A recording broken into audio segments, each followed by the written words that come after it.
안녕하세요, guys. I wanted to finally do some justice and show off that I've been trying to study some videography and photography, and I'd like to showcase the Zhiyun Crane M2 S. And also behind me is the ZV E10. And I would definitely love to say that it is a very compatible device with the Sony ZV E10. Now, disclaimer, by no means am I sponsored or is this supposed to be a professional video, but I just wanted to share because a lot of people, I couldn't find a lot of comments that were trying to answer this question with this Sony ZV-E10 with the gimbal, sorry. Just coming straight out the box, you get a foam which is very well padded for delivery.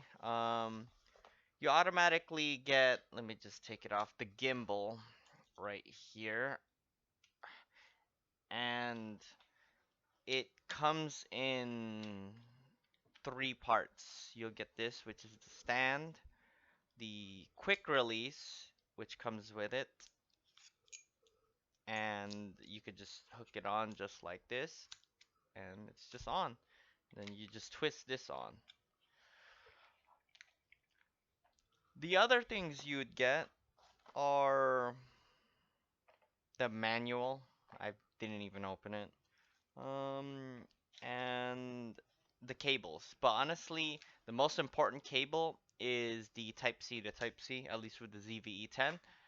A tip that I learned from watching videos, the side with the tag with Zhiyun here is the one that has to go in here for it to work. And yes, it does have the remote features where if you press the record button, it will actually make the camera record as well, and all the other modes that I'll probably get into once I set it up.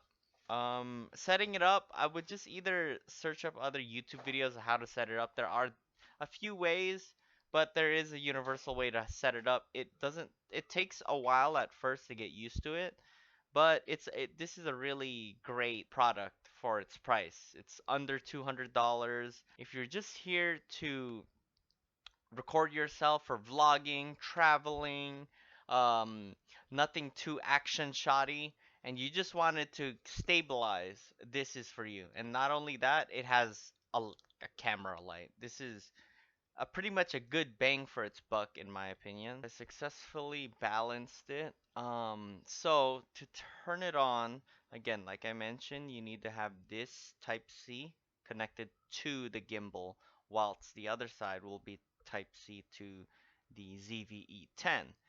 First thing you want to do, to have this first turned off your camera before you turn it on, you need to have Smart Connect off, which is on network 1. Sorry for the glare. For network 1, you'd go to Smart Connect. Make sure that is, I suck at this, off, right? And for PC remote function, make sure that is turned on. And there, voila, you'll be able to have this controlled now.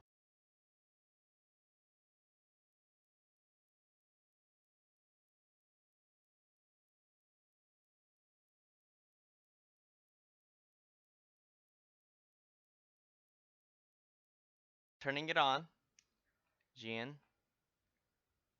and boom, it is alive.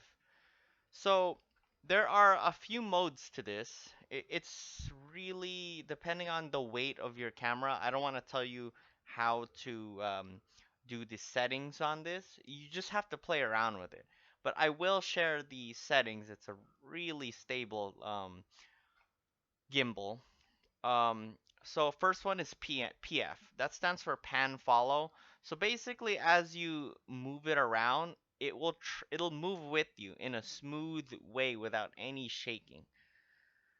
Next one is lock mode. That means wherever you locked it first, let's say you wanted it to look left all the time. So it'll be looking this way. And you put lock, no matter where I move it, it will do its best to always look left, even if I move it a good 360. just like that. So that is the lock mode. The next mode is just follow mode. It's almost like pan follow, but it seems a little bit more reactive. Again, I'm still playing around with it myself, but for the most part, I just use pan follow. Okay? Now, getting to another mode is if you double tap M for mode, you'll go to point of view mode. So basically, same thing, just being pointing forward. Almost like a lock mode. I'm not too sure about techniques of videography just yet. I am playing around with it. And if you double tap the modes again, you'll go to V mode, which is vortex mode, which is it'll have the camera always pointing upwards. Now the point of this is for cinematic shots to be able to do something like this. Basically some sort of, how can I say, inception stuff. Okay? And to get out of that, you just double tap. Again, you'll go back to P for point of view. So, yep, back to pan follow mode. Now, to get to the cool stuff with the trigger, if you hold the trigger down, you will go to a mode called Go mode. Go mode is basically an action shot where it will be its most reactive. Now, again, don't quote me on the modes. Again, I really am not a professional. I'm just a beginner with this. And letting it go goes back to pan follow mode. Now, the last few things that this can do is if you, let's say, look to one side and make it look up or so. Let's say you wanted to fix that and recenter it. To recenter it, you just have to double tap the trigger. So if you double tap 1, 2, it will go back to its normal position in front. Well, it's not centered my webcam, but it is centered. Now let's say you're walking around and you were vlogging and you wanted to have yourself be seen on the camera. You would triple tap the trigger, 1, 2, 3, and it will do this. And now it will just be a stable shot of whatever you're recording. And to go back, same thing, simply just press 1, 2, 3, and it just goes back to normal. You can also connect it with your phone and have it standing and just take photos with it. You could manually use your phone to control the direction of the gimbal. One more. There's one more feature, which is the light mode. Right here is the brightness for the lights.